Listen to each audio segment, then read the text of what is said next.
కొంతమంది కాంట్రాక్టర్లు వర్కులు పడుతున్నారు కానీ చేయడానికి ముందుకు వస్తలేరు, తీసుకుంటున్నారు, పక్కకు పడేస్తున్నారు.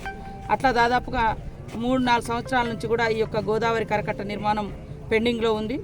అదే కాకుండా వేరే రాష్ట్రాల్లో వరద ఉధృతి వచ్చినప్పుడు కూడా ఈ కరకట్ట ఈ యొక్క వాల్ అంటే ఒక సెక్యూరిటీ వాల్ లాగా ఉండాలనే ఉద్దేశంతో మరి ఆ డిజైన్ కూడా ఇప్పుడు మార్చుకొని కొత్త డిజైన్ తీసుకొచ్చుకోవడం జరిగింది. తొందరలోనే ఈ యొక్క కరకట్ట నిర్మాణం కొత్త డిజైన్ తోటి జియో ట్యూబ్స్ అనే ఆ మోడల్ని ఇక్కడ ఇంప్లిమెంటేషన్ చేయబోతున్నాము.